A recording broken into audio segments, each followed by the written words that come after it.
discernement, mes analyses, les pousser encore plus loin à travers vos expériences. Donc, c'est tout un grand honneur pour moi de répondre à votre invitation. Et salut à tous vos abonnés, à votre Voilà. communauté. Mes abonnés sont gentils, vraiment gentils. C'est ça, Mes, c'est ça. mes Que je les modérateurs félicite. aussi.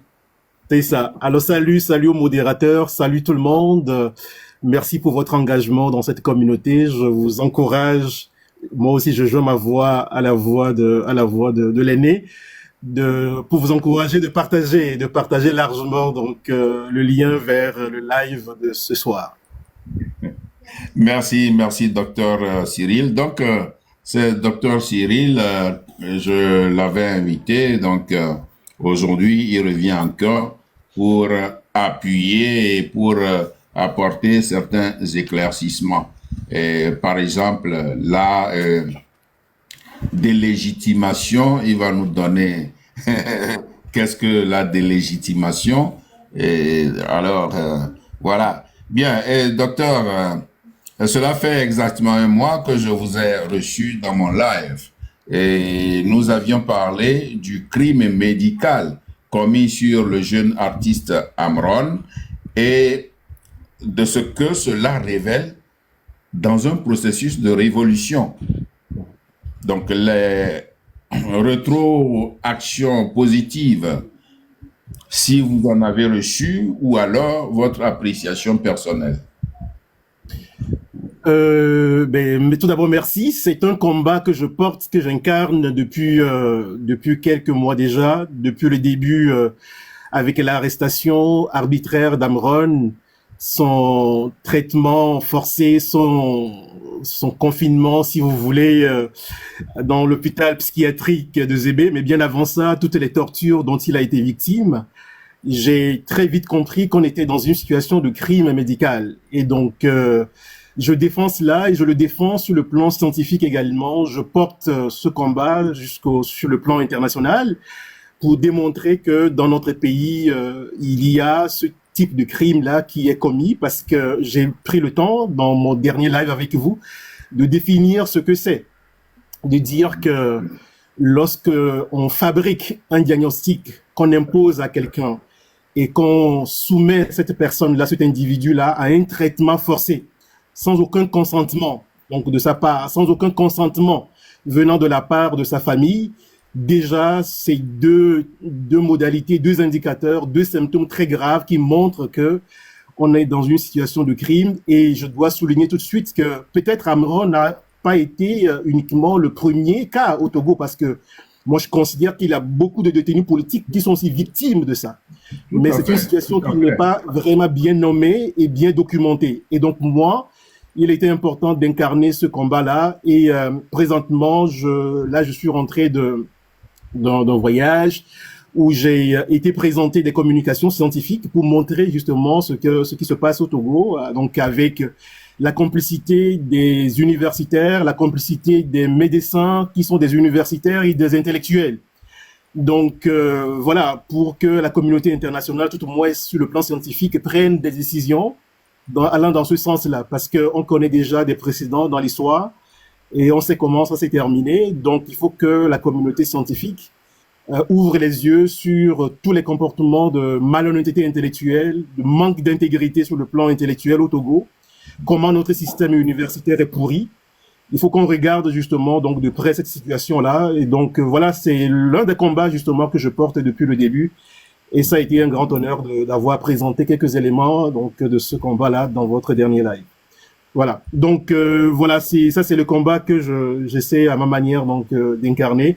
Je pense qu'il y a toujours de bons retours en fait. J'ai reçu de très bons retours par rapport à ça.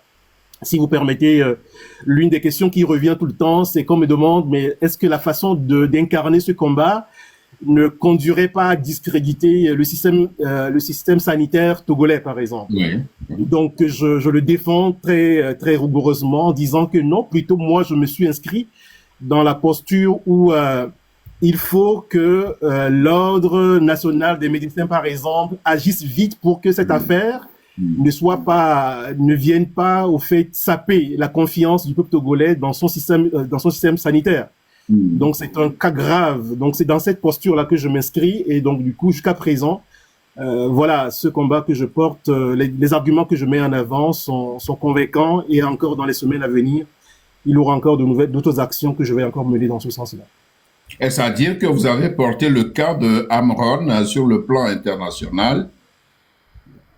Exactement, c'est bien ça. J'ai eu à documenter quand j'étais passé dans votre live que c'est souvent un cas révélateur lorsque un régime est en train de rentrer dans sa dernière phase, en fait. Donc, les régimes dictatoriaux, lorsque ces régimes rentrent dans leur phase de folie, dans leur phase de décrépitude, généralement, on assiste à des choses comme ça.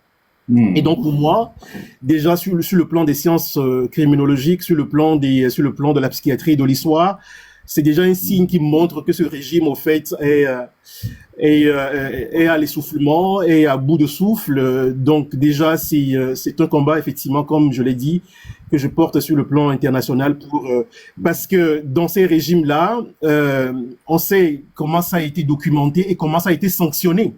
Par exemple, en Allemagne, l'Allemagne a connu ça sous le règne, on va dire, sous le règne donc d'Adolf Hitler, Joseph Staline également, donc aux URSS également, donc l'Union soviétique. On connaît également ces cas aussi en Argentine. Donc voilà, ce sont des cas qui ont été bien documentés et des sanctions sur le plan international ont été prises justement pour sanctionner les médecins, les chercheurs, les intellectuels qui sont complices justement donc de tels crimes. Merci docteur. Bien, pour ouvrir notre entretien, je voudrais vous faire regarder quelques vidéos, 2 vidéos. D'abord, la promesse de Ouattara, Alassane Ouattara, de ne pas se représenter. Et pour lui, il trouve que... Bon, enfin, je vous laisse écouter d'abord. Il n'y aura pas d'exclusion de candidat, car c'est ce qui provoque des tensions. Oui, le temps de l'exclusion est terminé. Ceux qui excluent les candidats pour pouvoir rester au pouvoir, c'est pas mon genre. Il n'y aura pas d'exclusion de candidat, car c'est ce qui provoque des tensions. Oui, le temps de l'exclusion est terminé. Ceux qui excluent les candidats pour pouvoir rester au pouvoir, c'est pas mon genre. Il n'y aura pas d'exclusion de candidat. Vous l'avez écouté. Il n'y aura pas d'exclusion de candidats. Donc pour lui, tous les candidats qui postulent, qui veulent aller aux élections, les vannes sont ouvertes pour tous ces candidats-là. Lui, l'exclusion n'est pas son genre. Oui. Qu'est-ce qui se passe aujourd'hui? Voilà. Maintenant, voyons ceci. Pour continuer, voyons ce qui se passe. Alors maintenant, un instant.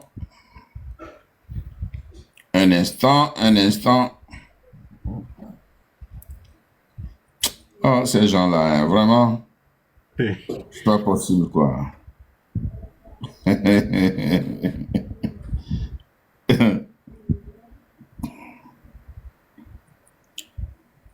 Oh, ma machine tourne.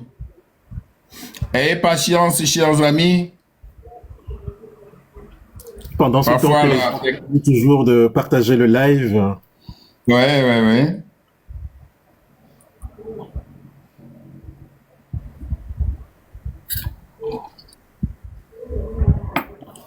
Merde.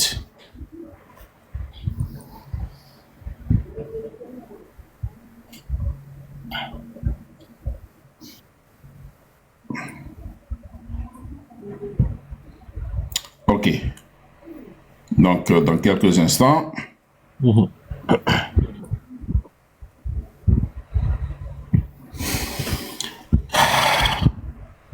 Parfois, la technique réserve de mauvaises surprises.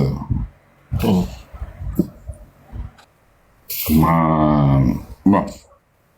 Je vais changer de...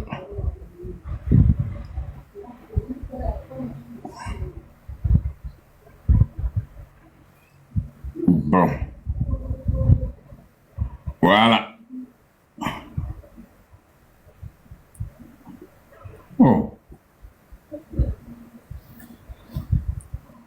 Oui, les fétiches de Fort sont passés par là.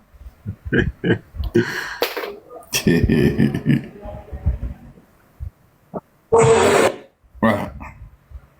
Oh God.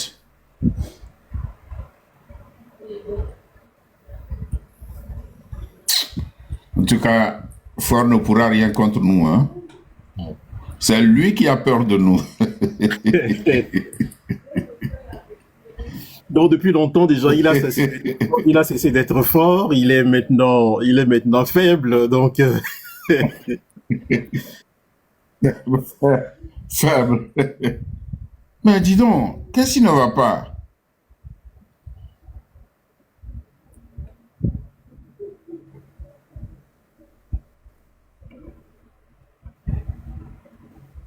C'est pas vrai.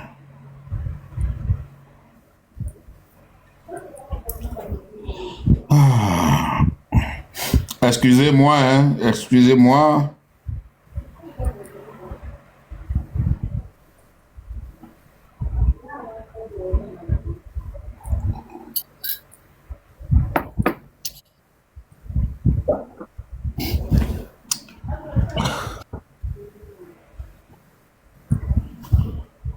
Oh.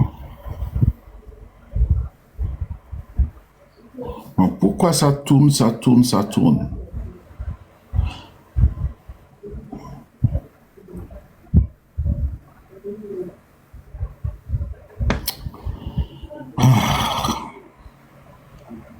si vous connaissez bien le thème de la vidéo, peut-être que vous pouvez décrire brièvement. Oui, ben,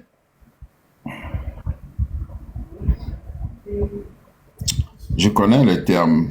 Bon, peut-être, je vais voir si je peux la retrouver ailleurs.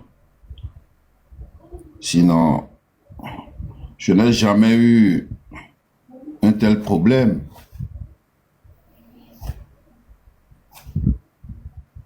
Certainement qu'il a envoyé des sorciers ici. Fort a envoyé des sorciers. Je vous vois. Vous pouvez tout contre les autres, mais moi, je suis immunisé contre les sorciers de Fort. Lui-même, je suis... C'est pas vrai. Voilà. Sans doute ça là. Il ne pourra pas. Grand merci à son Excellence, Monsieur le ministre Amadou Kone. Vois qu'il n'a pas besoin de publicité, vois qu'il n'a pas besoin de promo. Tu veux pas, tu vas reconnaître que Ouaké, y a pas à sonner. On n'a rien envié aux autres. En tout cas ici, on a tout. Y a l'argent, y a Bouga, y a Mousso, y a le show, y a Soko, y a nous. Vous avez vu cette marée humaine manifester Tout à fait. dans les rues de dans les rues d'Abidjan. Alors, est-ce que ma question, lorsque vous avez regardé les deux vidéos, la première, c'est quand Ah oui. Ouattara dit qu'il n'écarte personne à la course présidentielle, mais aujourd'hui, qu'est-ce qui se passe? À vous de nous le dire. Ensuite, vous avez vu la marée humaine qui est sortie dans les rues pour protester contre son 4e mandat. Alors, est-ce que le peuple togolais pourra un jour se lever avec la même force que le peuple frère de Côte d'Ivoire? Première question. Et nous savons que la situation togolaise et la situation ivoirienne ne sont pas comparables en tout point de vue. Cependant, que pouvons-nous nous inspirer de nos frères ivoiriens? En tout cas, merci de me faire réagir par rapport à ces deux vidéos. La toute première, mais justement, ça c'est le malheur de l'Afrique. Ça, c'est le malheur de l'Afrique, mais plus précisément, le malheur de l'Afrique d'expression francophone, française. où on a des dirigeants qui sont capables de ramasser leur propre vomi. Donc, c'est vraiment malheureux. Des dirigeants qui ne sont pas capables de tenir parole, qui sont prêts au fait à manipuler la conscience donc de leur peuple, tout simplement pour assouvir à leurs désirs, à leurs aspirations de rester indéfiniment au pouvoir. Mais sa propre déclaration, au fait, aujourd'hui, le rejoint, parce que le peuple lui a répondu, on va dire. Donc, son propre mensonge comporte en quelque sorte une forme de message prophétique pour lui-même, puisqu'il a dit que, voilà, pour lui, c'est pas son genre, n'est-ce pas? C'est l'expression qu'il a utilisée pour hypnotiser, au fait, donc, les consciences. Donc, voilà, c'est pas son genre à lui, et que, pour lui, il s'agit pas d'exclure, au fait, des candidats. Mais aujourd'hui, on se retrouve dans la même situation, après avoir inventé plusieurs alibis au fait pour se maintenir au pouvoir. C'est vraiment désolant, c'est vraiment regrettable pour l'Afrique. On se demande qu'est-ce que l'Afrique a fait pour mériter de tel genre de dirigeants. Mais cela dit, je tiens tout de suite, je l'avais pas peut-être pensé comme ça, mais je tiens tout de suite à dire à ceux qui nous suivent et à la population togolaise, au peuple africain, que généralement, le profil de personnalité des dirigeants qu'on nous impose est très bien étudié ailleurs avant qu'on nous impose justement donc ces dirigeants-là. Je reprends ce que je dis. Je dis que le profil de personnalité des hommes politiques qu'on nous impose généralement à la tête de nos pays est souvent bien étudié ailleurs dans les officines. Donc on connaît bien donc le système de la France-Afrique. On ne nous impose pas n'importe qui. On nous impose des gens qui ont renié à leur propre nature, qui ont renié à leur propre histoire, qui ont vraiment des problèmes très graves. Et ce sont ces gens-là qu'on choisit et qu'on monte pour nous imposer, donc, du coup, à la tête de nos États. Donc, il faut que le peuple togolais, il faut que les peuples africains prennent conscience de ça. Donc, un gros menteur pathologique, justement, qui cherche encore à doubler, à dribbler encore sa population. Donc, la population ivoirienne lui a répondu. Et donc, maintenant, j'en viens à la deuxième partie donc de votre question. Donc, nous avons effectivement vu une grande marée humaine, une grande manifestation, et là présentement, il y a toute une guerre autour donc même des chiffres.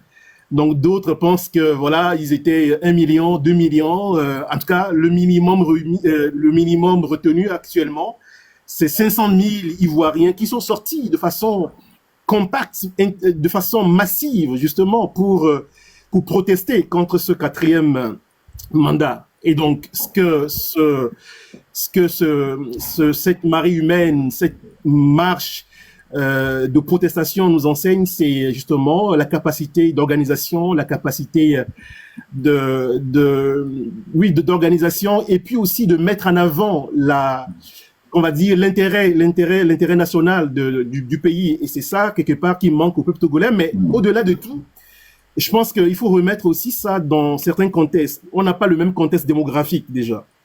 Donc, que le peuple togolais ne soit pas trop intimidé par cette marée humaine. Donc là, quand je consulte les dernières données statistiques, le peuple ivoirien est 3,2 fois supérieur au peuple togolais. Donc du coup, ça montre que oui, eux, ils peuvent sortir quand même de manière beaucoup plus massive que nous les Togolais. Deuxièmement, le contexte sociopolitique n'est pas le même, et puis le but justement de la revendication n'est pas le même. Eux, ils sont dans une protestation, ils sont dans un soulèvement. Ils sont pas dans une révolution. En tout cas, tout au moins pour l'instant, ils ne sont pas encore dans une révolution.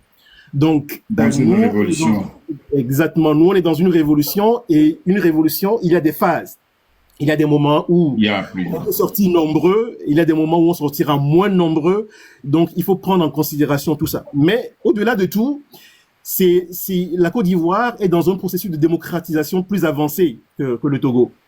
Et le peuple ivoirien, c'est un peuple qui a connu plusieurs fois l'alternance politique, ce qui n'est pas le cas de notre pays, le Togo. Et on a des acteurs politiques plus influents, comment vous appelez, en Côte d'Ivoire, comparé au Togo. On voit que justement les deux grands partis autour desquels se sont greffés d'autres partis de l'opposition sont le PPACI, donc du président Laurent Gbagbo, le PDCI RDA incarné par Tidiane Thiam. Donc, il y a encore des acteurs politiques plus influents qui ont une capacité de mobilisation, c'est très phénoménal au fait ce qu'on manque présentement donc au Togo. Et puis au-delà de ça, les moyens en Côte d'Ivoire, les moyens logistiques et financiers, les moyens de communication sont vraiment très avancés, sont très performants comparés au Togo. Donc ce sont des éléments qu'il faut mettre dans la balance pour comparer donc la situation de la Côte d'Ivoire et puis la situation du Togo, sachant quand même que et oui, Alassane Ouattara, c'est un dictateur, mais il n'a pas réussi à inféoder tous les appareils étatiques et toutes les institutions donc du pays, donc dans son rang. Donc ce qui contraste totalement avec ce que nous vivons au Togo, où on réprime tout le temps. Donc les oui. Oui, docteur, on dit que on ne change pas une équipe qui gagne. Et Alassane Ouattara a beaucoup fait pour la Côte d'Ivoire. Et beaucoup d'infrastructures, il a mis à l'aise la grande majorité des Ivoiriens à l'aise, enfin, il les a mis à l'aise. Bon, maintenant, comme il fait de grands travaux, pourquoi demander qu'il parte? C'est le contraire chez nous. Fort depuis 20 ans, n'a absolument rien fait. Donc, ce sont ces genres de présidents qu'on devait chasser. Pourquoi on demande à Alassane Ouattara de partir du pouvoir? Je pense que la réponse se trouve... Est-ce que seulement... Ouais. C'est ça, la réponse se trouve dans... Je ne suis pas très fan du président Patrice Talon, mais je pense que la réponse se trouve dans une des allocutions du président Patrice Talon qui a dit, mais au bout de 10 ans, généralement, on arrive au bout. On arrive au bout de notre créativité, de notre inspiration, même de la force de notre vision pour un pays. Donc, déjà, au bout de 10 ans, 15 ans, voilà, c'est déjà largement suffisant. Et donc, du coup, chercher encore à se maintenir au pouvoir, on sait justement les raisons pour lesquelles souvent sont des dictateurs qui craignent la fin tout simplement de leur mandature, de leur mandat, tout simplement. Parce que oui, en Côte d'Ivoire, c'est vrai, il y a une embellie économique, mais là encore, moi, je suis pas spécialiste en économie, mais derrière cette embellie économique, il y a quand même un surendettement également qui attend le peuple frère ivoirien. Donc, mais, quoi qu'on dise, ils sont dans des meilleures conditions socio-économiques que nous au Togo. Mais pour répondre en un mot, deux mots, malheureusement, c'est ce à quoi on assiste donc dans nos pays. Quand on fait un mandat, 2 mandats, 3, tout au plus 2 mandats, justement, je pense que on arrive au bout donc de nos inspirations, on doit laisser la place donc à la génération qui viennent. Donc, mais voilà, c'est triste qu'on ait des dirigeants qui cherchent mais là encore, il faut aussi regarder les calculs qui sont faits derrière. Parfois, ils cherchent à se maintenir au pouvoir parce que tout simplement, ils ont l'aval de leurs parrains, donc depuis l'Élysée quelque part. Oui, docteur, je n'avais pas voulu vous prendre dans un piège. Évidemment, quand la Constitution dit 2 mandats pour un candidat, ça suffit. Ça suffit. Qu'il ait bien fait ou pas, il faut qu'il s'en aille. C'est l'exemple de Talon au Bénin. Donc, il a lui aussi travaillé pour son pays. Il a fini ses 2 mandats. Il dit, je m'en vais. Oui. Donc, il a donné un bel exemple. Mais Ouattara, lors du 3e mandat, dit que son défunt est décédé. Alors, il n'a personne pour le remplacer. Alors, il continue. Bon, le peuple ivoirien a rouspété, mais néanmoins, on l'a laissé. Il a fait le 3e mandat. Maintenant, qu'est-ce qui l'empêche? Est-ce qu'il n'a pas eu assez de temps pour préparer un autre dauphin? Et pourquoi? Alors, on ne comprend pas. Donc, cette question de préparer un autre dauphin, même, c'est un alibi, en fait. C'est un alibi. C'est un alibi. Est-ce que c'est le seul parti politique donc en Côte d'Ivoire? Non. Voilà. Si on a eu 5 ans pour réfléchir à ça. Oui, oui. Si la Constitution dit, si la loi fondamentale dit 2 mandats, ça suffit, mais il faut savoir partir. Maintenant, il risque d'apporter, de faire surgir une situation très grave en Côte d'Ivoire. Voyez. C'est ça, c'est malheureux et on croise les doigts pour que cela n'en arrive pas là. Mais vous savez que l'une des peurs terribles, je l'avais appelé dans une de mes vidéos, dont la peur terrible, le syndrome terrible que portent la plupart de nos dirigeants, c'est la peur de la CPI après, hein, parce que tout à fait. Exactement, c'est souvent une peur, une menace pour eux. Donc voilà, ils craignent que voilà le bâton par lequel, l'épée par lequel ils ont frappé les autres se retourne contre eux.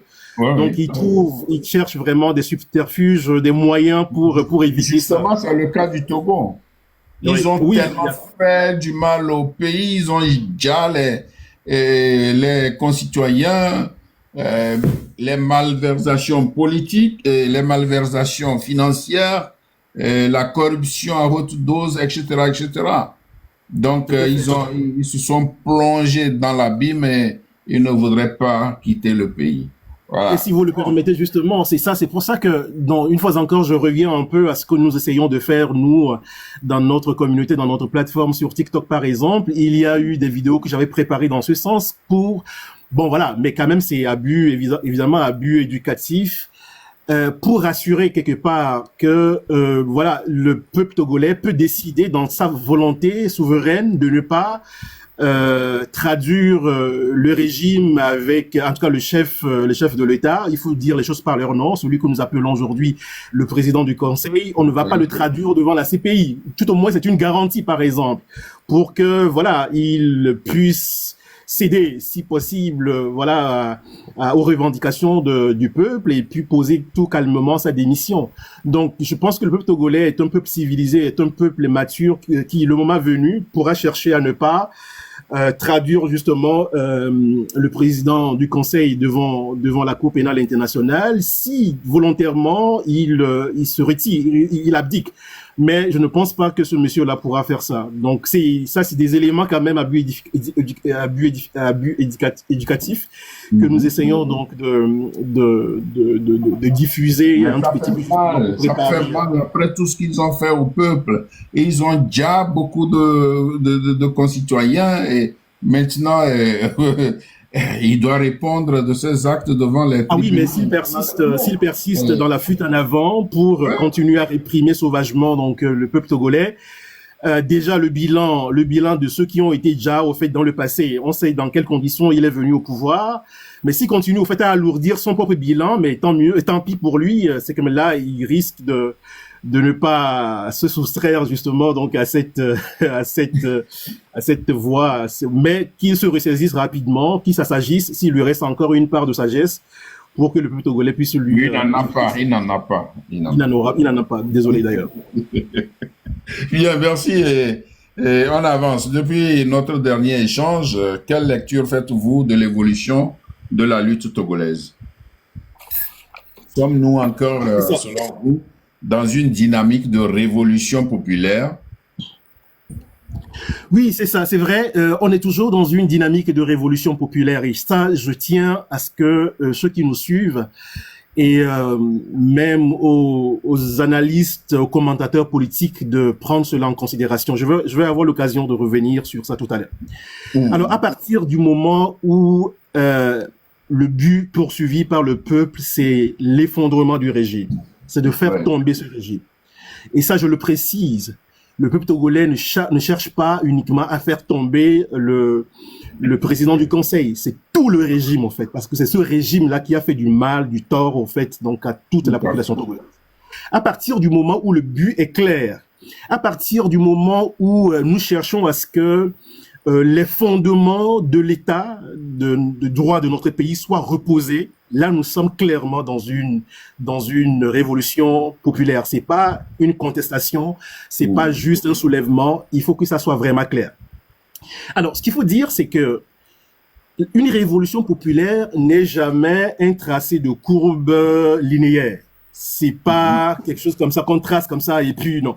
Il y a des phases, comme nous l'avions déjà dit. Il y a des moments de haut et il y a des moments de bas. Des étapes. des étapes justement. Et j'ai eu dans mon dernier live avec vous à préciser que de façon pédagogique, on peut classiquement distinguer 7 étapes. Et j'ai eu également à dire qu'il faut bien comprendre que la révolution actuelle ne date pas uniquement du mois de mai avec l'arrestation arbitraire de Damron et tout ça. Si on lit bien, au fait, l'évolution même de la dynamique sociale et économique politique du peuple togolais, on doit pouvoir raccorder ce qu'on est en train de vivre maintenant comme une continuité de ce que notre grand leader charismatique, Tiki Achadam, avait déjà entamé comme travail depuis 2017, bien avant ça même d'ailleurs, parce qu'il a eu un travail en amont. Donc ça, il faut tout de suite préciser ça. Maintenant, j'avais dit que la première étape, c'est l'étape qu'on appelle l'étape d'incubation. Ce sont pas des gros mots. Que ceux qui nous suivent me l'excusent parfois. Effectivement, j'utilise des termes techniques, mais je prends toujours le soin vraiment de les expliquer pour que les gens comprennent bien. Donc, on appelle cette phase-là la phase de crise latente ou la phase d'incubation. C'est là où il y a vraiment des grognements, il y a des grognes, il y a des indignations, des colères qui sont là dans le pays, et tout le monde peut mesurer l'atmosphère, mesurer la température, que quelque chose se passe dans le pays. Mais peut-être on n'arrive pas à libérer ce qu'on ressent, ce qu'on vit, en fait, tout simplement. Et ça, le peuple togolais a encaissé ça, a vécu ça pendant très longtemps. Donc c'est une phase où l'on subit les injustices que ce régime nous a infligées, nous inflige. Donc ça, il faut le garder à l'esprit. Donc c'est la phase des tensions, c'est la phase des indignations, etc. Et pour moi, l'un des indicateurs qui marque la fin de cette étape et le début de la deuxième phase, c'est d'abord la lettre publiée par la conférence des évêques du Togo, qui a fait une analyse vraiment clinique, très propre de la situation que vivait le peuple togolais en ce moment-là, et que nous continuons toujours à vivre. Maintenant, ça c'est la première étape. La deuxième étape, c'est souvent la phase des symptômes. Un instant, on nous signale. Tapotez, chers amis. Tapotez. Tapotez,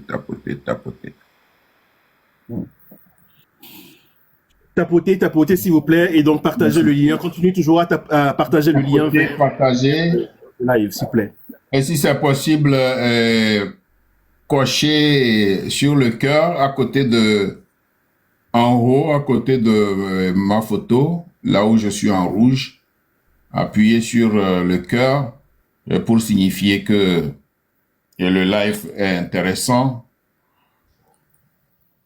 Merci beaucoup. Allez-y, docteur.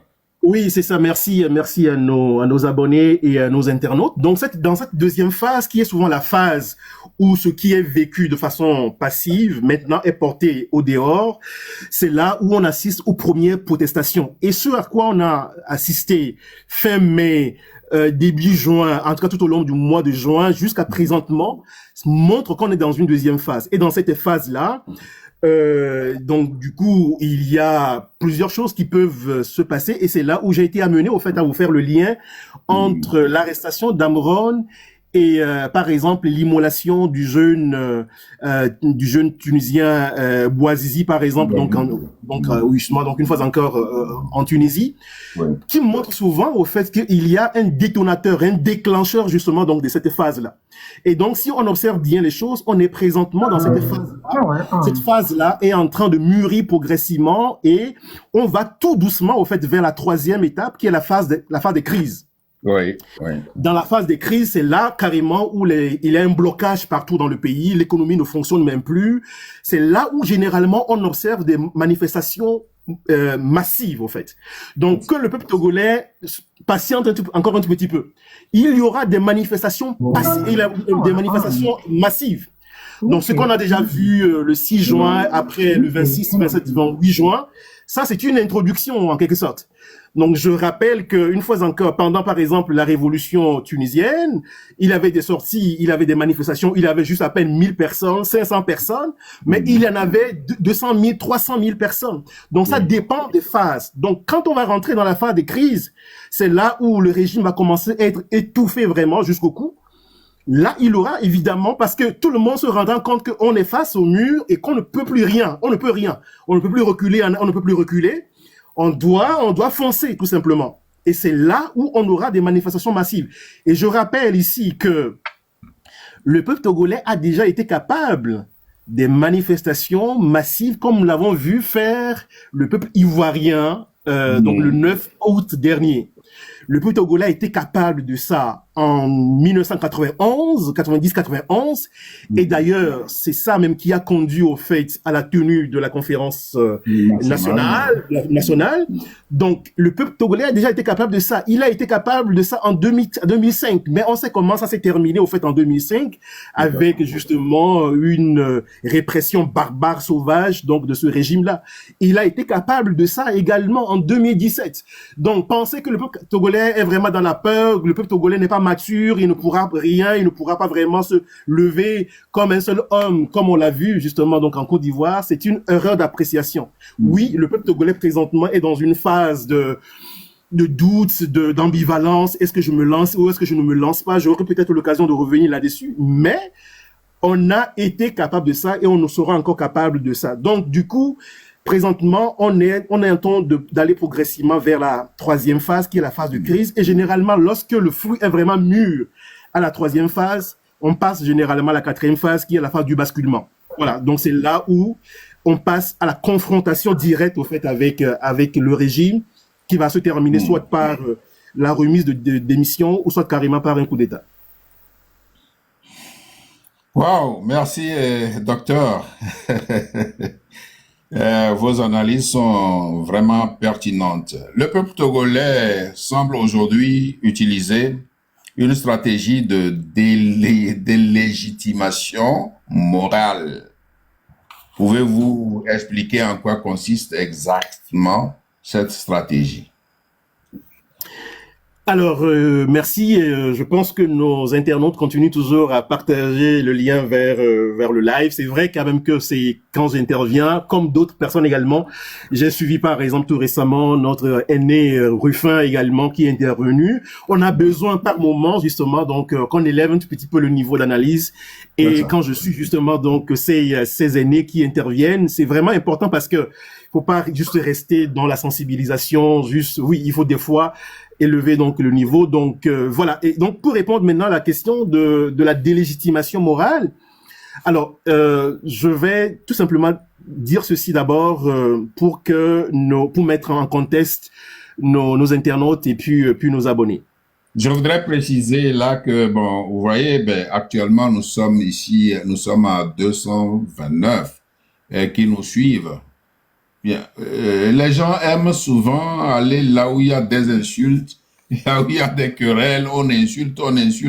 Ici, sur ce plateau, c'est une discussion à haut niveau. Tout à fait. Une discussion à haut niveau, des analyses pertinentes, des analyses sérieuses sur la situation sociopolitique. Donc, ici, ceux qui aiment les insultes là, je crois que n'ont pas leur place ici. Venez écouter ce qui est très, très important pour nous et pour que vous reteniez quelque chose. Voilà. Donc, merci.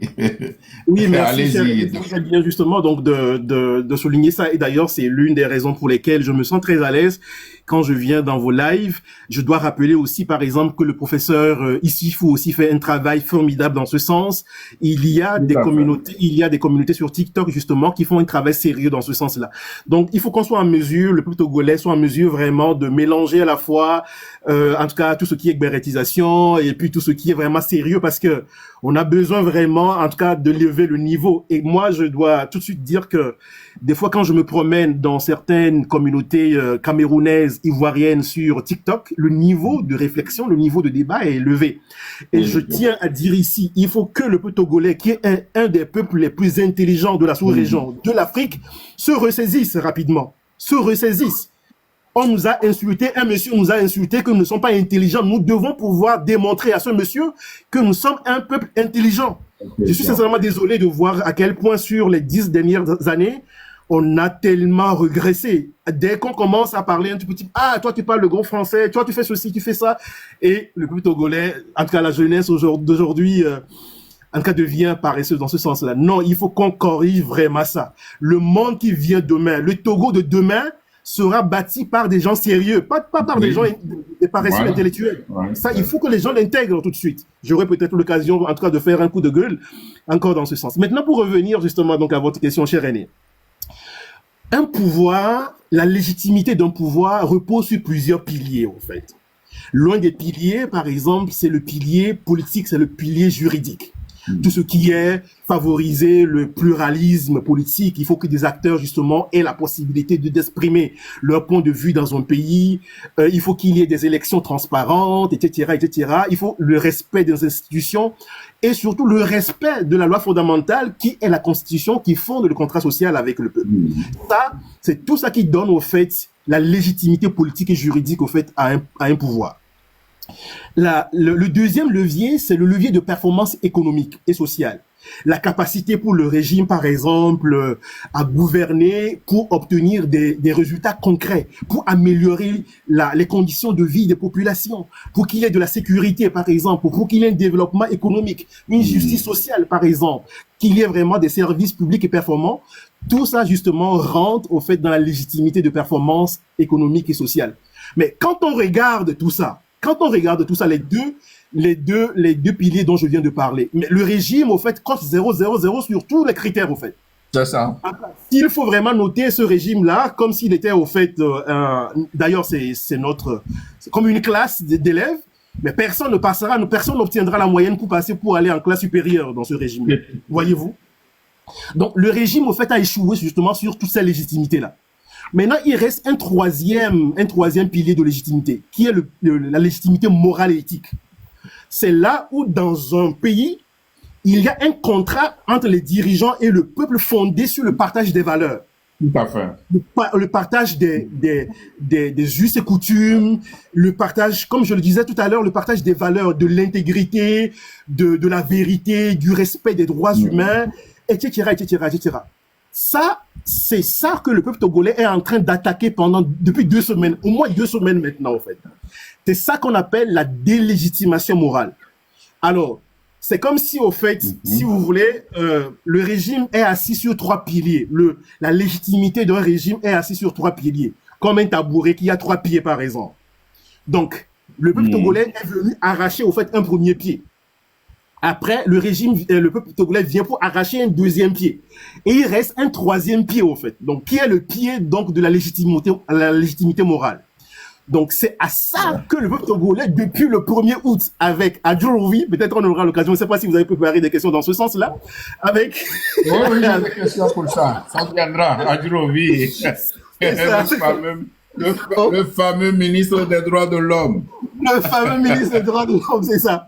Donc, c'est au moins depuis ce moment-là, le peuple togolais est en train d'utiliser la satire. On a vu, par exemple, des chansons qui sont sorties et tout ça. Ils sont moqués carrément au fait, justement, donc, de ce régime-là.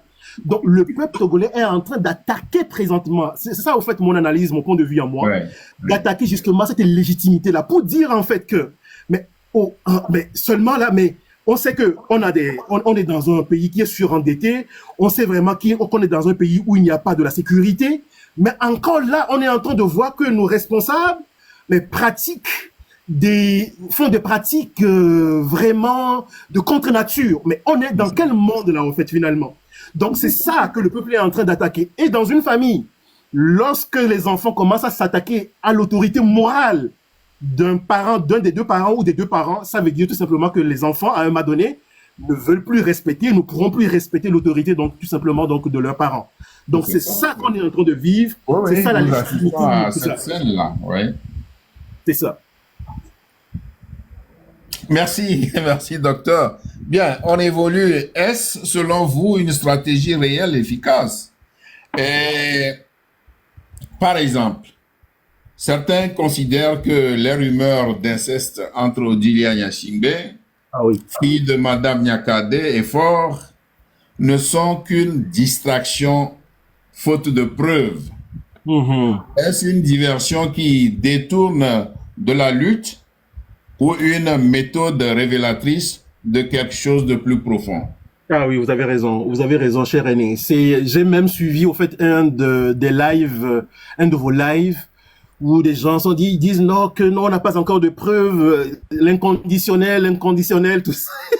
Il faut parler à l'inconditionnel. Moi-même, je l'ai On n'a pas de dit, je preuves. prends ça au conditionnel, parce qu'on n'a pas C'est de ça, c'est ça.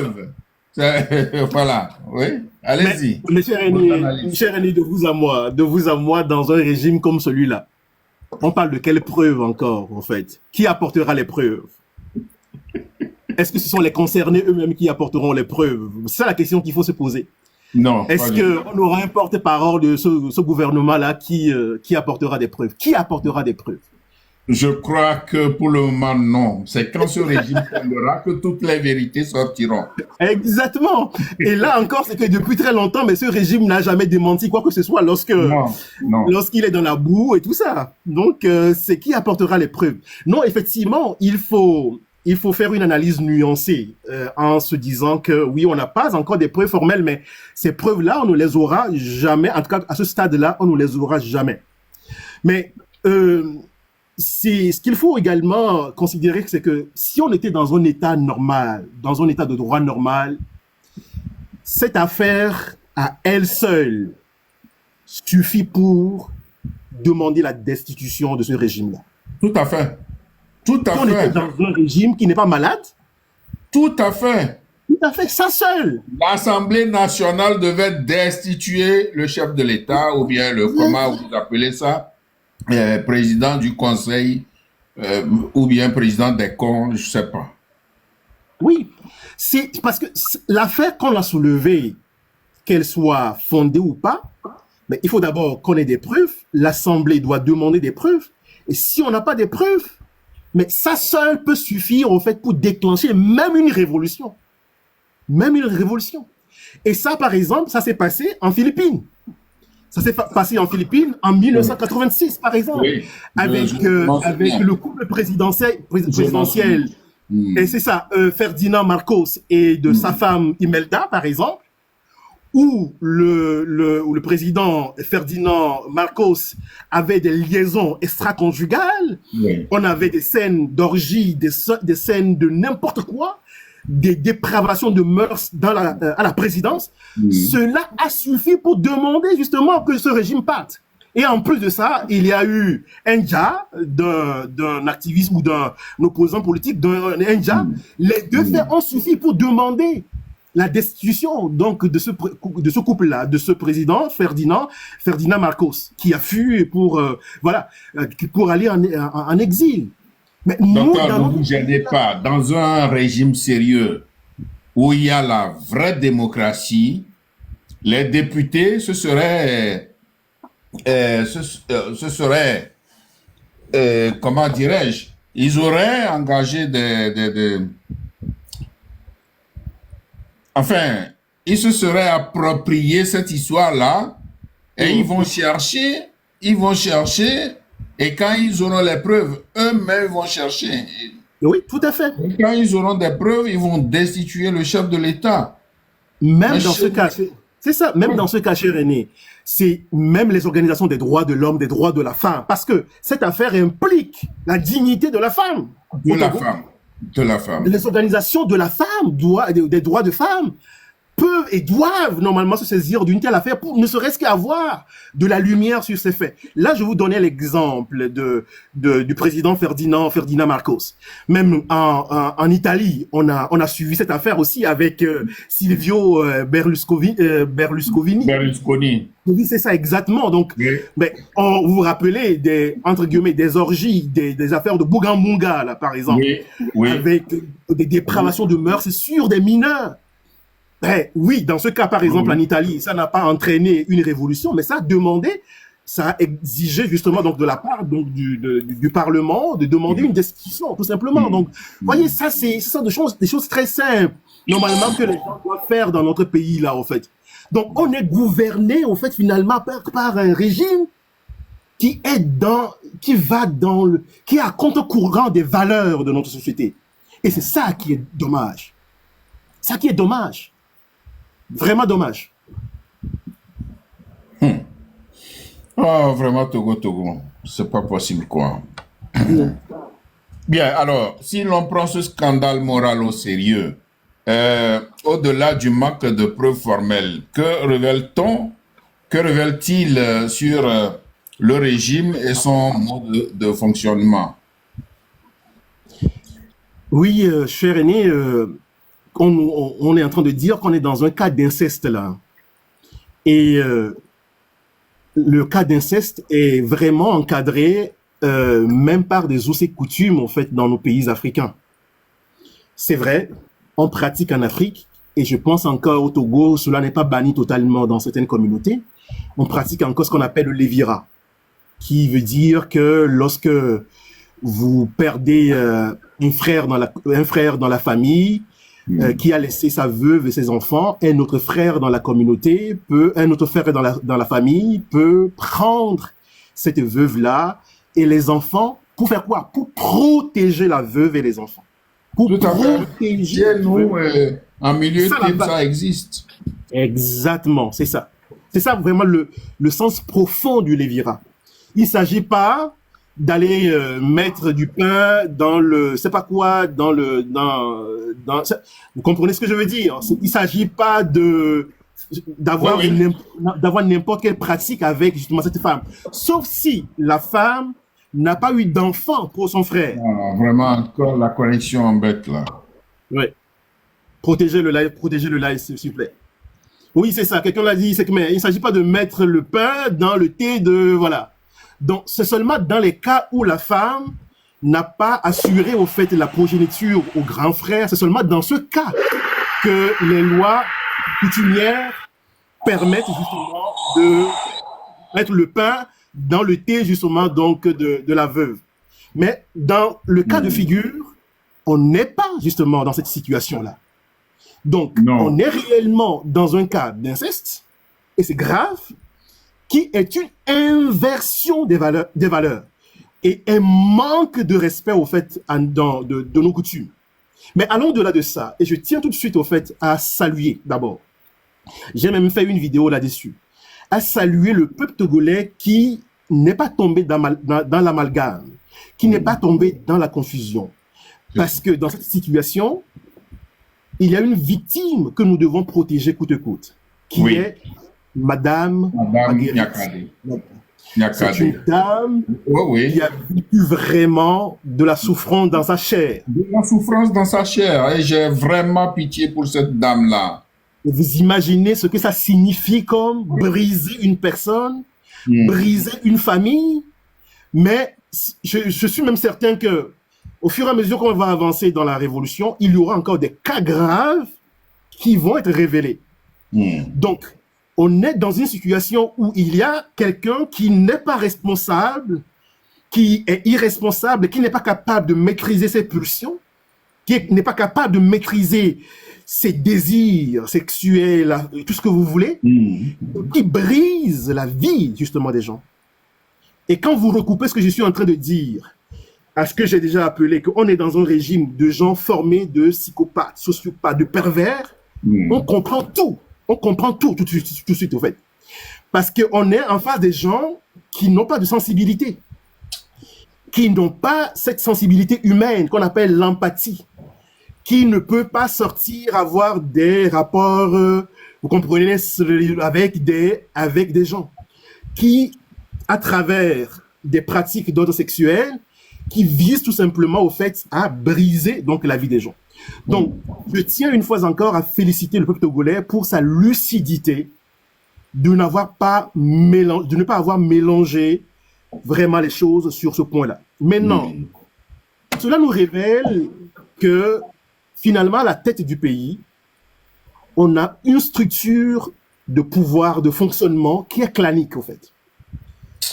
Je sors avec vous, je couche avec vous, je mets du pain dans le thé des gens et je promeus ces gens-là à des postes ministériels ou à des postes donc des hauts cadres dans le pays. Et c'est ça qui est dommage. Et moi, je voudrais que le peuple togolais élargisse sa vision, ne s'arrête pas uniquement aux concernés directs, c'est-à-dire au PC et puis les personnes qui sont directement impliquées. De voir à travers ça ce qui se fait à la tête du pays, en fait. Et c'est ça qui est dangereux, en fait. Je suis persuadé, et nous attendons parler de ça. Je suis persuadé que dans ce régime-là, Il y a beaucoup de gens qui sont rentrés dans ce régime en faisant allégeance à ce régime à travers des pratiques sexuelles contre nature. Des gens qui ont vendu leur dignité, qui ont vendu leur honneur à travers des pratiques abominables pour occuper des postes dans ce régime-là. Vous savez, pour qu'un régime comme celui-là puisse tenir dans le temps, je ne suis pas anthropologue, mais les anthropologues vous diront qu'il y a au moins deux choses pour garder un tel régime. Par exemple, des pratiques sexuelles de contre-nature. Docteur, sur ce point, est-ce que nous n'allons pas dire que Faure est bien en train de suivre les pas, ou bien il suit les pas de son papa, parce que papa a eu des enfants extra-conjugales. Par exemple, Faure lui-même est un fruit de cette balade sexuelle du papa. Parce que la mère de Faure, je crois, c'était la femme de quelqu'un d'autre, que lui, il a pris, et Faure est le fruit. On a d'autres exemples. Autour du papa de Faure. Moi, je considère que... en train de suivre, de marcher sur les pas de son père. Je considère que pour lui, c'est pire que pour son père.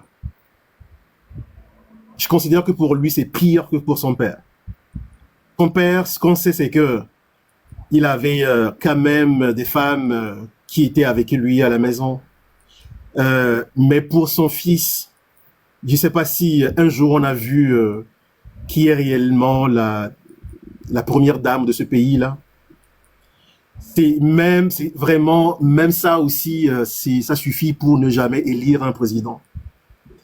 On ne connaît pas l'histoire, on ne connaît pas réellement l'histoire de ce jeune homme, de ce monsieur-là. Et sur le plan matrimonial, sur le plan affectif, on voit qu'il est entouré d'un gros vide affectif, d'une insécurité qui caractérise sa personnalité. Mais à ce niveau, j'aurais aimé connaître davantage, j'aurais aimé avoir beaucoup d'éléments sur son histoire, sur son enfance et sur son adolescence. Si je les avais, je le démontrerai en quelques minutes que ce monsieur-là, il a un gros problème. Mais j'ai peut-être pas besoin de ces éléments-là, mais les seuls éléments que j'ai à ma possession m'amènent à dire que ce monsieur, il a un gros problème pire que celui de son père. Et c'est dommage. Et voilà. Et il s'est fait entourer des gens qui sont de même acabit, qui ont les mêmes problèmes, des mêmes problèmes de personnalité que lui aussi. Mais je le dis sans le nommer spécifiquement que nous avons à la tête de notre pays des psychopathes, des sociopathes et des pervers. Je le dis, je l'assume, parce que j'ai les preuves pour le démontrer. J'ai déjà eu l'occasion de le dire. Et j'aurai l'occasion encore de le démontrer prochainement. C'est vraiment regrettable qu'on ne connaisse pas qui est réellement la première dame de ce monsieur, de notre président, en tout cas de ce président. Et qu'on a toujours tout le temps des rumeurs que, voilà, il a multiplié des maîtresses ici et là. Si le peuple togolais, les jeunes togolais ne se réveillent pas, un jour, on n'aura plus de femmes dignes dans ce pays-là pour se marier avec. Donc,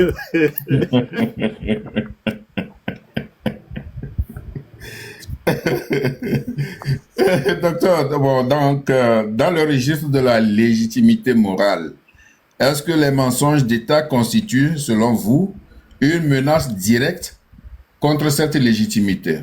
Tout à fait, cher René. C'est évident. C'est ce que j'essayais tout à l'heure, donc de dire que tout pouvoir repose sur trois piliers de légitimité. Et j'ai eu l'occasion donc de le dire et de dire justement que on est dans une délégitimation morale. Évidemment, il faut savoir utiliser cette arme-là. Il faut savoir encadrer cette arme-là pour ne pas tomber dans la diversion. Ça, je suis d'accord avec des gens qui pensent cela. Mais je ne pense pas qu'on soit aujourd'hui dans l'excès, qu'on soit sorti totalement distrait par rapport à cette situation. Maintenant, c'est ce qu'il faut aussi garder à l'esprit, c'est que quand on parle dans un régime démocratique, la légitimité morale repose sur un pacte implicite entre le peuple et ses dirigeants. Le pacte implicite, c'est que le peuple décide, au fait, de donner sa confiance, d'accorder sa confiance. Et en échange à cette confiance, les dirigeants doivent transparence et vérité. Donc ça, il faut qu'on le garde à l'esprit. Donc le peuple togolais donne délibérément sa confiance. Je vous fais confiance. C'est ça le pacte. Et en échange, en retour, les dirigeants s'engagent à la transparence et à la vérité. Donc, à partir du moment où on est dans des mensonges d'État, on est dans des mensonges pathologiques, comme on a vu justement avec M. Adjorovi. À partir du moment où on est dans cette situation, il y a une menace justement donc à la légitimité du pouvoir moral. Donc, du coup, oui, pour répondre à votre question, les mensonges d'État, comme par exemple pendant longtemps, moi je savais pas que le Togo au fait avait de l'or, moi avait de l'or ou avait du pétrole par exemple. Moi je savais ouais. Pétrole, l'or et tout ça, on nous a parlé des phosphates et tout ça, mais à l'école c'est ce qu'on nous a dit. Mais le Togo exploite de l'or pendant des années déjà. Le Togo exploite du pétrole pendant des années déjà. Mais qui est venu au fait devant le peuple pour dire que voilà, nous avons telles ressources, et nous l'exploitons personne. Donc, on est vraiment gouverné, au fait, par des gens qui mentent tout le temps. Et l'un des symptômes à un moment donné qui est devenu visible en mondovision, c'est le mensonge pathologique de M. Adjorovi. Ah oui, comme vous parlez de Adjorovi, bon, je vous fais regarder une petite vidéo des deux pieds nickelés. Les deux pieds nickelés envoyés en Europe pour la propagande de leur maître. C'est ça. Voilà. Par des prêts qu'on alloue pour pouvoir faire leurs activités et les intérêts sont insignifiants. Il y a bien de choses dont on peut parler par rapport au bilan qui sont visibles. C'est visible à telle enseigne que les élections dont je vous ai parlé, je vous en ai parlé plusieurs fois, le prouvent. Les résultats sont têtus. Les législatives passées ont vu une en tête. Et les municipales de la fin dernière ont confirmé l'assise de ce parti. Et ce parti est dirigé par qui? C'est pas le président du conseil, et Sojina Nassingwe. Donc, malgré, et je suis d'accord avec les merveilleux ministres, moi je les appelle les merveilleux ministres, parce qu'ils font beaucoup. Malgré tout ce qui se dit, tout ce qui se fait, pour les détruire, puisque on a appelé à s'attaquer à eux. Est-ce que c'est normal? Donc, je dis que malgré tout ce qu'on dit d'eux, et tout ce qu'on va dire encore d'eux, ils sont là pour accompagner le président du conseil. C'est ce qui est le plus important. Et notre pays, le Togo, c'est un pays souverain, c'est un pays démocratique. Quoi? Les gens parlent comme ils veulent. Mais ce que nous... Voilà. Les deux pieds nickelés envoyés en Europe pour faire la propagande de leur chef et de son système. Voilà. Alors, que dites-vous des mensonges tenus par le ministre togolais des droits de l'homme, Pakom Adjorovi, sur les plateaux de France 24 et TV5? Bon, malheureusement, je ne vous ai fait voir que l'intervention du deuxième pied nickelé à Frangweji. Quelle lecture faites-vous de cette séquence devenue virale avec même des chansons de Togolais pour ridiculiser M. Adjorovi et tout le régime? Que nos abonnés, que nos internautes continuent toujours à partager, s'il vous plaît. Restez vigilants, papotez, restez vigilants. pour protéger notre live. Oh, cher aîné, je vais certainement revenir sur le cas de Monsieur Gilles Benoît Fangbedi, mais ils ne sont pas que deux pieds nickelés, ils sont trois. Donc, il y a le ministre de l'Enseignement supérieur et de la Recherche, Monsieur Lachamba, qui était le troisième donc du trio de la délégation qui a fait sa tournée médiatique en Europe pour effectivement faire la propagande et défendre l'image du régime. Et ça, il faut que le peuple togolais garde ça à l'esprit. C'est-à-dire le but justement de la tournée, c'est quoi? C'est pas pour aller dire quoi, c'est juste pour aller défendre l'image du régime. Je dirais même l'image narcissique donc du président du régime. Premier élément. Deuxième élément, c'est que il faut avoir suivi toutes les interventions pour comprendre quelle était la nature même du message au fait que ce trio qui représentait la délégation du régime voulait au fait véhiculer comme message. Il faut avoir suivi l'intervention donc du ministre des Droits de l'Homme, Monsieur Adjourovi, sur France 24. On l'a vu, sinon j'aurais pu... Exactement, c'est ça. C'est juste un rappel. Chercher la vidéo. C'est ça. Ensuite, sur TV5 Monde. Après, sur Afrique One TV, c'est une nouvelle chaîne, en tout cas sur YouTube. Et puis après, ils ont accordé 2 interviews sur Global Africa Télé Sud. Donc, quand on prend vraiment tout ça, on peut mieux comprendre, voilà, qu'est-ce qu'ils voulaient faire. Mais au-delà de tout ça, je vais pas m'attarder sur ces éléments-là. Le mensonge en mondovision auquel nous avons assisté, qui fait la honte de ce régime et qui quelque part jette un peu aussi la honte sur le peuple togolais dans le sens où on est dirigé par des gens qui sont indignes. Il faut prendre en considération à ce niveau-là de 3 choses. Pourquoi M. Adjourovi s'est écroulé sur les plateaux de TV5 Monde notamment?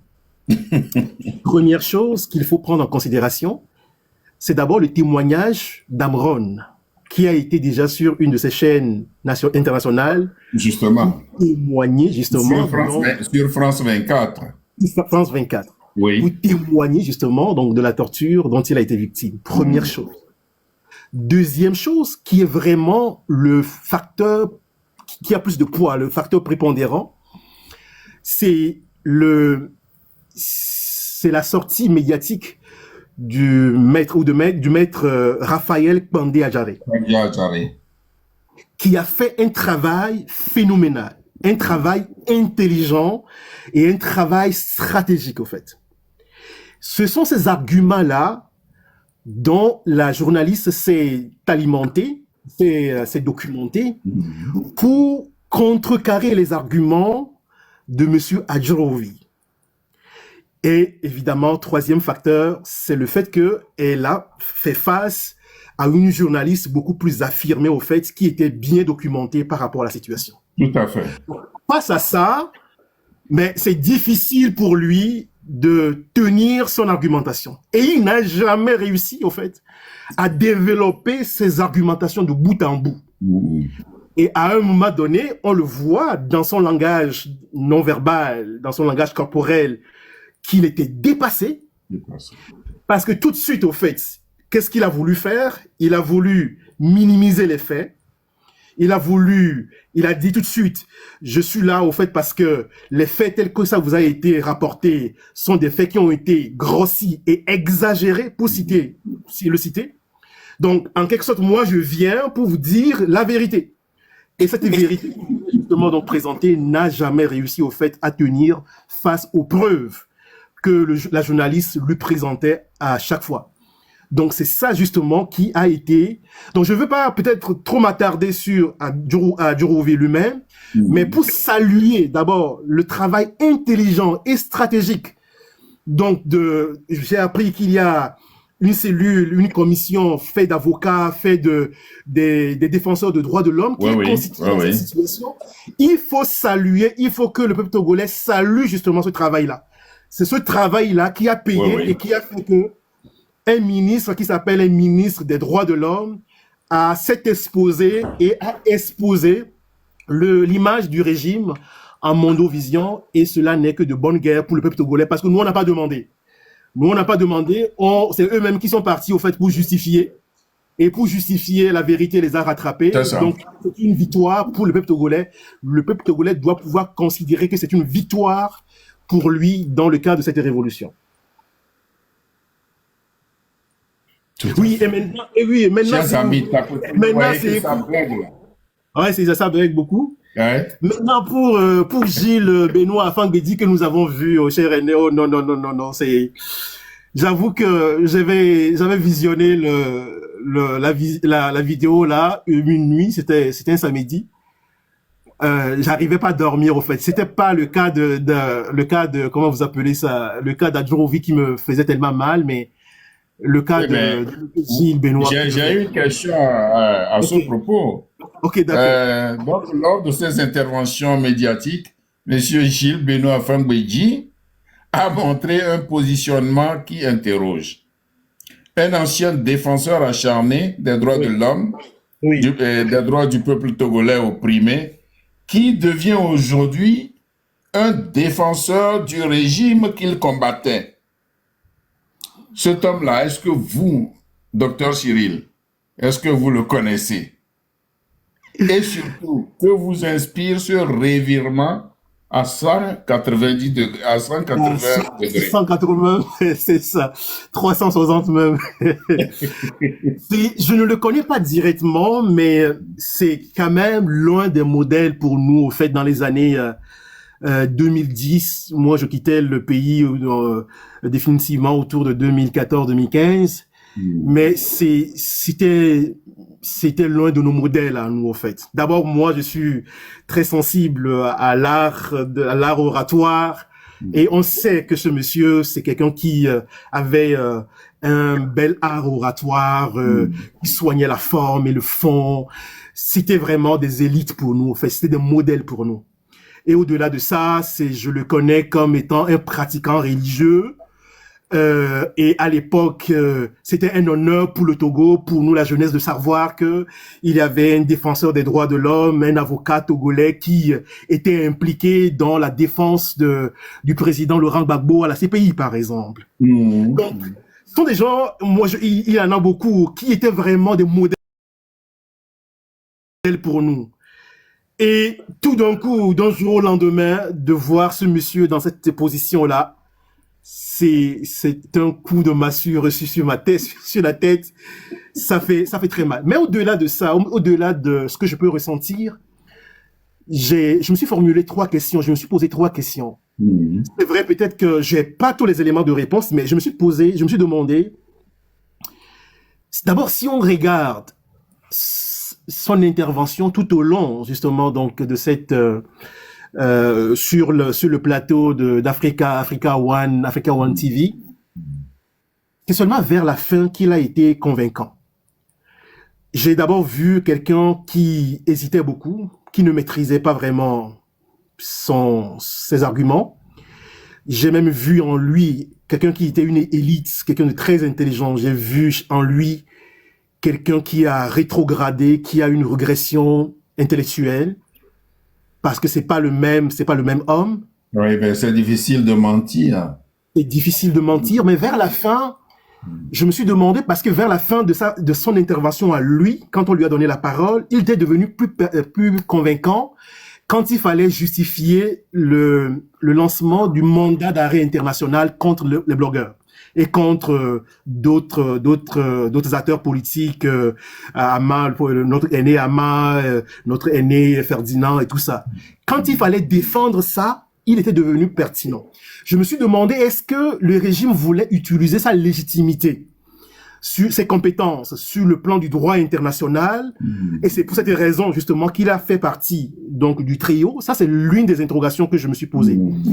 La deuxième question que je me suis posée, c'est que, est-ce que c'est pas peut-être un signe que, bon voilà, il a peut-être reçu une promesse de poste ministériel dans le gouvernement qui va peut-être venir, on ne sait pas quand. Est-ce que c'est parce que on le pressent, on lui a fait une promesse ministérielle ou tout au moins à un poste de haut fonctionnaire donc dans ce régime-là, que on l'a vu zélé dans la défense justement donc de ce régime. Ça c'est une deuxième interrogation que je me suis formulée. Et puis la troisième interrogation, c'est on sait comment ce régime-là utilise les nouveaux repentis, les zélés, c'est-à-dire que ceux qui étaient dans l'opposition ou dans la société civile avant, qu'on a coopté, qu'on a pris, on sait comment justement ce régime les utilise. C'est peut-être à travers lui une façon d'envoyer ce message à la population, mais regardez, même parmi vos leaders politiques, parmi les défenseurs qui sont dans l'organisation de la société civile, mais nous, on est capable de les corrompre. Donc, vous voyez, c'est ça. Donc, c'est une façon de jeter, au fait, des soupçons, un discrédit sur la population pour que la population commence à douter encore voilà la preuve que nos leaders ont toujours été à l'abattoir, comme on appelle à la mangeoire et puis à l'abreuvoir. Voilà la preuve, justement. Donc, on ne peut plus faire confiance, donc, à ceux qui étaient nos leaders hier.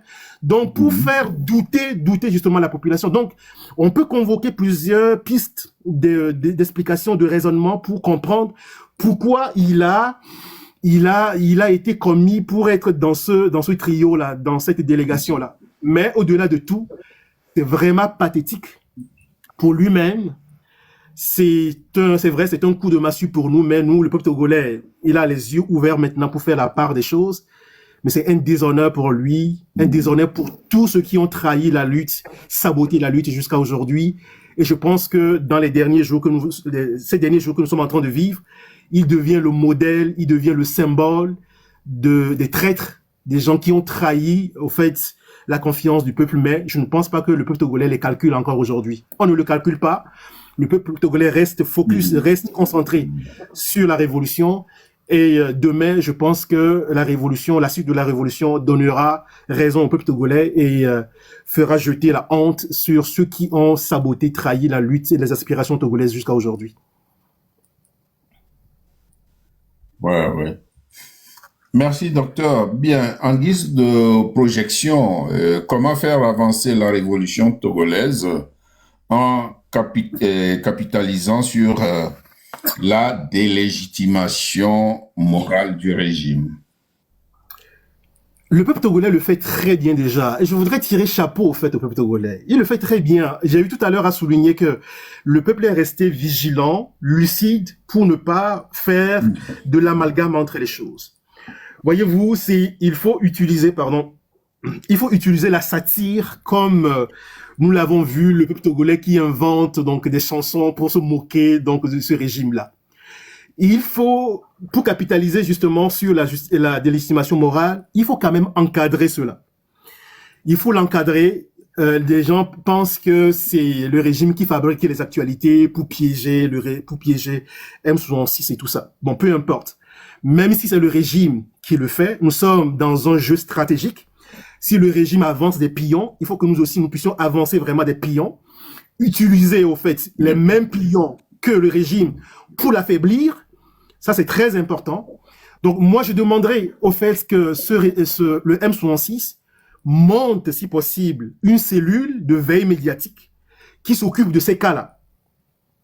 Parce qu'il y aura encore des affaires qui vont sortir, des affaires louches, des affaires immondes qui vont sortir. Et pour ça, il faut saluer le travail que fait notre aîné Ferdinand Haïté, un journaliste d'investigation vraiment expérimenté. Alors, quand les affaires comme ça vont sortir, il faut pas les jeter comme ça. Il faut qu'il y ait une cellule qui s'en occupe pour donner l'orientation stratégique que nous voulons, l'interprétation que nous voulons donner au fait à ces affaires-là. Pour que le peuple togolais, justement, ne déborde pas dans la distraction ou ne déborde pas dans le divertissement, dans la berrétisation avec ça. Donc, il faut vraiment utiliser, justement, donc, ces affaires louches-là, une fois encore, pour fragiliser la légitimité morale de ce régime jusqu'au bout. Et une fois encore, le peuple togolais fait déjà un travail formidable, formidable dans ce sens-là. Vous voyez, dans le cas par exemple de la révolution morale et politique en Philippines, les peuples philippins, les Philippins utilisaient par exemple les costumes et les chaussures que le président Ferdinand Marcos avait acheté à grand prix, à des prix vraiment exorbitants, les utilisaient comme des symboles et ralliait justement donc à ces symboles-là des revendications précises. Donc, il ne faut pas simplement jeter ces affaires louches là comme ça, mais il faut savoir les relier à quelles sont nos revendications réelles pour que le peuple ne soit pas distrait, le peuple ne soit pas désorienté par ces affaires-là. Sinon, une fois encore, on aura encore ces affaires louches, immorales tout au long donc de la révolution, et c'est à nous de savoir encadrer cela. Merci, professeur. Je crois que nous arrivons à la dernière question que je vais vous poser, mais en attendant, on voit cette affiche.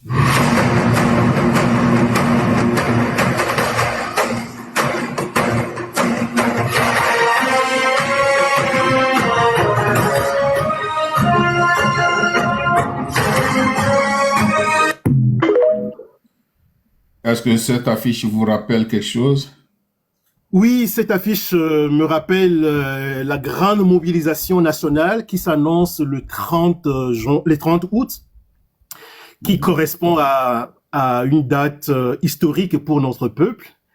Et il faut ce qui est intéressant, c'est de voir à quel point nous avons un M6 qui réfléchit, qui est entouré pour savoir choisir les dates qui parlent à l'inconscient collectif du peuple togolais pour mobiliser les énergies, les vibrations du pays, donc pour demander définitivement donc à la population togolaise de sortir massivement. Et je pense que ça va être l'un des tests du peuple togolais. Bien, docteur, j'en arrive. Vous aurez le temps de répondre de faire vos commentaires, de faire vos analyses sur la manifestation prochaine. Le Front citoyen Togo Debout de Monsieur David Dossé a fait hier mardi à Lomé un point de presse et a lancé une opération Togo mort ce samedi, c'est-à-dire samedi qui vient dans 3 jours. Bien avant Togo Debout, le M66, dans son live de dimanche dernier, a lancé une manifestation d'envergure nationale que Togo Debout a d'ailleurs soutenue dans son point de presse. Bien, Togo mort un samedi.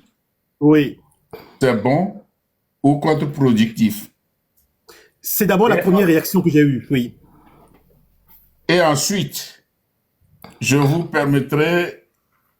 demanderai plutôt de faire une analyse approfondie et plus élargie sur la manifestation du 30 août. Pourquoi 30 août a été choisi pour cette manifestation? Et quel message auriez-vous à lancer d'abord au M66, puis ensuite au peuple souverain du Togo? Ça fait beaucoup de questions, cher René. Je vais quand même essayer de les hiérarchiser dans ma tête. Mais tout d'abord, il faut saluer cette initiative des organisations de la société civile togolaise. J'ai d'abord eu une première réaction quand j'ai vu la date, quand j'ai vu le 16 août. J'ai tout de suite, au fait, consulté mon calendrier pour me demander, mais est-ce que ça tombe sur un vendredi ou est-ce que ça tombe sur un autre jour? Et j'ai vu que ça tombe sur un samedi. Je me suis posé la question, mais pourquoi un samedi? Mais déjà, c'est quand même un premier signe qui est pas mal. Je suis au Québec et les Québécois qui ont souvent l'habitude de dire pas mal, pas pire, pas pire. Donc, pas pire. Donc, oui, mais c'est un début pour toute chose. C'est un début. Donc, moi, je salue d'abord ce que moi je voudrais. C'est pas la date en elle-même, au fait, qui m'interpelle tout de suite, mais c'est l'initiative qui a été prise que je salue et je voudrais remercier les organisations de la société civile d'avoir pris cette initiative-là parce qu'on est dans un paysage dans un contexte sociopolitique où tout est verrouillé. Tout est verrouillé. Toute manifestation pour exprimer nos opinions, pour manifester, tout est verrouillé. Et à un moment donné, il faut lancer justement des appels à une désobéissance civile. Moi, je considère que jusqu'à aujourd'hui, on n'a pas encore suffisamment tiré les conséquences de ce que ça veut dire qu'on est dans un État ou dans un pays où il n'y a plus un État de droit. Je le dis et je l'assume en fait. On n'est plus dans un État de droit. À partir du moment où la constitution du pays ne fait plus l'unanimité, ne fait plus le consensus entre les dirigeants et la base et la masse populaire, on n'est plus dans un État de droit. À partir de ce moment-là, mais on n'a même plus besoin, oui c'est vrai, pour des raisons de formalisme légal, on peut aller demander des fois, si vous voulez, une autorisation. Mais normalement, si on a tiré toutes les conséquences de ce que ça signifie qu'on n'est plus dans un état de droit, on ne doit plus demander même justement une autorisation quelconque. Donc, je reviens donc à cet appel à Togo-Mort. Justement, je peux moi aussi donner raison à Togo Debout, c'est que bon, ils font tout dans la légalité, ils informent les autorités, nous voulons marcher, mais l'autorité refuse. Ouais. Alors, ils ont le droit d'organiser cette, comment ça s'appelle, ce Togo mort le samedi. Bon, pour moi, ce samedi, pourquoi ne pas l'organiser un jour ouvré où peut-être les fonctionnaires et autres vont rester à la maison. Mais au Togo, c'est pas évident aussi. Parce que s'ils le font un jour ouvré, mais les gens qui craignent d'être licenciés ne vont pas prendre part à ce Togo mort. Ils vont aller à leurs occupations. Donc, voilà, samedi, bien sûr que samedi, c'est un jour mi-ouvré, mi-fermé, bon, ça va. J'espère que après à ce premier appel, il y en aura d'autres, mais je pense que c'est déjà un appel ou une réponse, si vous voulez, à Monsieur Adjourouvi. Monsieur Adjourouvi a été dire sur les plateaux télévisés, sur le plan international, que le droit de manifester au Togo n'est pas interdit, n'est-ce pas? Alors maintenant, donc, comme pour le cas de, comment il s'appelle, du président Ouattara, qui a dit que, il faut pas exclure personne parce que ce sont ces genres d'actes qui entraînent des protestations. Et là, le peuple togolais, le peuple ivoirien lui a répondu. Là, le peuple togolais aussi va répondre à monsieur Adjourouvi. C'est que, mais oui, il dit qu'au Togo, il y a le droit de manifester. Donc, c'est déjà un premier signe. C'est pas mal. Commençons justement avec le samedi. Saisissons l'occasion. Mais il faut que dans les jours qui viennent, dans les semaines qui viennent, de nouveaux appels à Togo mort justement soient lancés. Et donc, je rappelle que le Togo, après, si vous voulez, l'Afrique du Sud est l'un des pays qui a fait beaucoup de Togo morts, beaucoup de pays morts, ce qu'on appelle en anglais stay at home days, donc rester à la maison, ne rien faire et tout ça, et être dans la désobéissance civile. Le Togo est l'un des champions là-dedans. Donc, on ne fait que renouer en quelque sorte avec notre histoire, avec notre inconscient collectif historique. Donc, j'espère que au-delà de cette date qui tombe sur un samedi, il y aura encore d'autres appels qui vont tomber sur des jours ouvrés. Et là, je pense que le rapport de force commencera à se créer entre la population, dans la masse populaire et puis le régime. Tout à fait. Oui, mais ah oui, il y avait d'autres aspects de la question, c'est ça? Oui. Message à nos vaillants du M66. Et j'ai demandé pourquoi pourquoi la date du 30 août est-elle choisie par le M66 et quel message à ce vaillant M66, à ce vaillant M66 et quel message au vaillant peuple du Togo? Ouais. Alors, je sais pas comment ils ont été inspirés pour choisir le 30 août, mais ce que je sais, c'est que, et là, il faut que ce soit des messages qui rassurent le peuple togolais. Que on a vu le M66 qui n'était pas encore M66, qui était juste un collectif de blogueurs au début. Et qui faisait des sorties, des choses vraiment extraordinaires, mais il y avait quand même quelques petits ratés, mais c'est correct là, parce que dans une révolution, il faut jamais s'attendre que les choses soient parfaites, totalement parfaites. Mais on a vu ce collectif de blogueurs au départ, qui devient un groupe structuré de leaders, un groupe structuré justement, donc d'activistes, de leaders, peu importe le nom qu'on leur donne aujourd'hui. Oui. Donc, je sais que ils sont entourés quand même par des cellules de réflexion, des commissions de réflexion.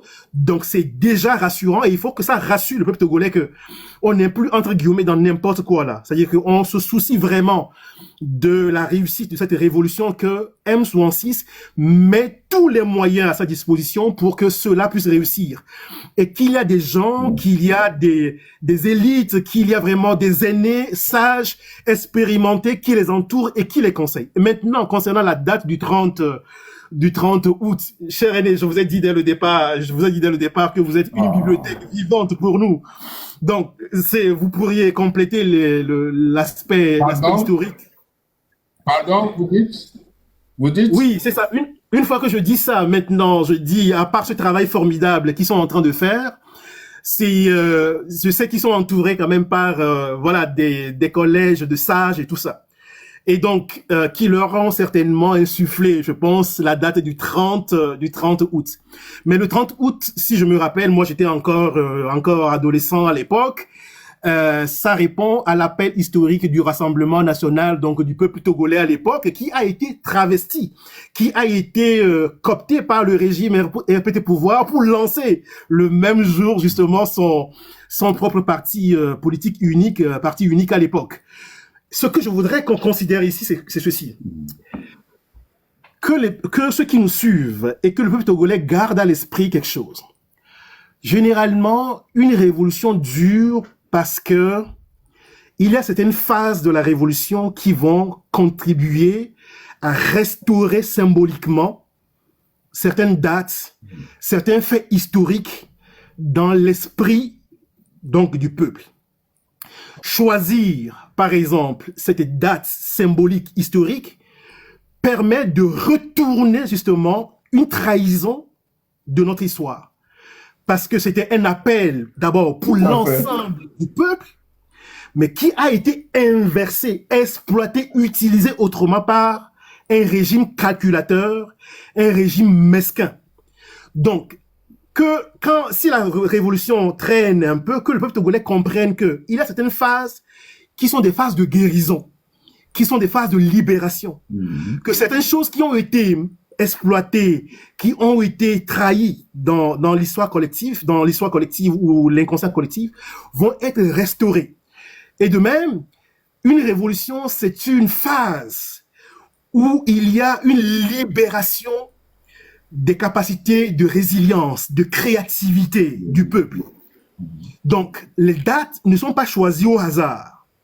Ces dates répondent justement à des faits historiques pour parler au fait à l'âme à l'âme du peuple, à l'âme de notre pays.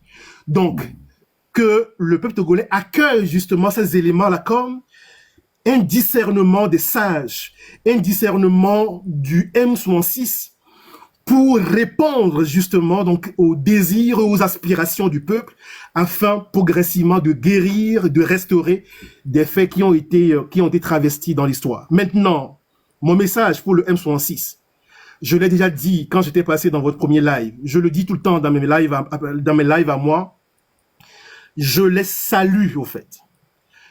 Le peuple togolais ne peut pas imaginer le travail titanesque, le travail extraordinaire qu'ils sont en train de faire. Ce ne sont pas des hommes politiques, ce ne sont pas des leaders politiques. Ils n'ont jamais été dans des écoles, quoi que ce soit. Ils utilisent tout simplement leur connaissance, leur talent, au fait, pour faire avancer une lutte qui est une lutte collective. Je trouve qu'on est des fois trop sévère avec eux, que le peuple togolais baisse un tout petit peu ses exigences et son impatience vis-à-vis d'eux. Le travail qu'ils sont en train de faire, il est un travail qui est structuré, structurant, et ça, Euh, je pense même qu'au départ, peut-être que le régime les sous-estimait, les minimisait. Mais je suis sûr C'est que tout ce comme régime va le régime continuer à avait minimiser. sous-estimé Tipi Achadam. Tout à fait. Ouais, Mais c'est encore ça. que pour Tipi Atadam, c'est un homme charismatique, un homme politique. Ouais, Mais dans le cas des blogueurs, ceux qui étaient des blogueurs qui sont aujourd'hui, ceux qui sont là, que nous voyons là, ouais. je considère que le régime peut-être les sous-estimait et les sous-estime encore. Mais si le régime continue à les sous-estimer, mais il sera devant le fait accompli, devant le mur, et le régime comprendra au fait que non, de cette fois-ci, non, le fruit est mûr et que le fruit justement donc doit tomber. Donc, moi je leur dis tout simplement de continuer dans ce sens-là et d'écouter, de faire l'effort d'écouter au fait les sages qui les accompagnent, ceux qui leur envoient des idées, parce qu'il y a des groupes de réflexion ici et là qui formulent des pensées, qui formulent des choses pour les encourager, les soutenir, qui restent à l'écoute. Mais quand on les écoute ces derniers temps, quand on les suit, vous verrez même qu'il y a une maturité dans leur langage, dans leur sortie. Donc moi, personnellement, ça me rassure. Mais donc, ne leur demandons pas trop. Mais que ce régime-là, je le dis à ce régime qui cherche à infiltrer tous les groupes et tout ça, de ne pas sous-estimer. Mais si sous-estime une fois encore le M66, mais il aura l'accord de coup. Donc ça, c'est mon message pour le M66 et pour le peuple Merci. togolais. Je pense que je viens de le dire aussi, que le peuple togolais les accompagne. Les critiques pour les critiques. Le peuple togolais n'est pas encore prêt pour une révolution. Non, le peuple togolais est un peuple peureux. Le peuple togolais ceci, le peuple togolais ça. Non, mais chers aînés, vous les acteurs politiques, vous les analystes politiques, mais s'il vous plaît, taisez-vous un peu, descendez un tout petit peu. C'est que mais ne mettez pas les bâtons dans les roues justement du M66. Mais ils sont dans une dynamique, Donc, on est pleinement, au fait, en révolution. Les gens pensent que la révolution, c'est tout de suite la confrontation décisive et directe avec le régime. Non, c'est pas ça. Donc, si vous avez, vous les acteurs politiques, vous les leaders, vous, c'est pas quoi, les anciens leaders politiques qui sont maintenant, quelque part, entre guillemets, rejetés par le peuple, s'ils arrivent, au fait, à retrouver leur crédibilité, tant mieux, mais si vous avez des critiques, si vous avez des propositions, faites monter ça, au fait, au M66 que de circuler sur des réseaux sociaux, dans des communautés pour dire non, le peuple n'est pas prêt pour la révolution, comme si un peuple était totalement prêt pour faire une révolution. Un peuple n'est jamais totalement prêt pour une révolution. En tout état de cause, le peuple togolais a déjà renvoyé plusieurs signes à ses leaders, à ses élites, qu'il est prêt, qu'il veut le changement. Oui. Maintenant, c'est aux élites d'accompagner les aspirations du peuple, que d'aller de live en live, dire non, non, on n'a rien vu, on a fait plus que ça pendant le temps de Tipi Achadam, on n'est pas sorti, non. Il faut qu'on revienne terre à terre et qu'on soutienne ce régime-là. Donc, je demande au peuple togolais, si vous avez des critiques, ce que me fait monter ça, c'est que au collège qui entoure ce M66, soyez patients, écoutez tout simplement les mots d'ordre qu'on vous lance. Et le plus important, c'est que quand on nous demande de sortir nombreux, sortons nombreux parce que c'est le seul moyen qui existe d'un point de vue historique et sociologique pour vaincre la peur au niveau psychologique. Pour vaincre la peur face à un régime comme celui-là, la seule solution, c'est de sortir massivement pour diluer, au fait, la peur dans la masse et qu'on soit requinqué justement donc par l'énergie de la masse pour pouvoir faire face à un tel régime. Voilà ce que je voulais dire justement donc en guise d'appel et puis de mots à l'adresse du peuple togolais. Merci, docteur Cyril. Merci beaucoup. Merci pour les éclaircissements. Merci pour ces analyses pertinentes. Et moi, tout mon souhait, c'est que le régime continue par sous-estimer le M66. Ouais, c'est Mon souhait, c'est que le régime continue par sous-estimer le M66. Alors, ce régime ne tombera pas comme un fruit mûr, mais plutôt il tombera comme un fruit pourri. Voilà. C'est ça. C'est ça, merci beaucoup. Oui. Bien, nous sommes arrivés à la fin de notre entretien. Merci d'avoir accepté mon invitation.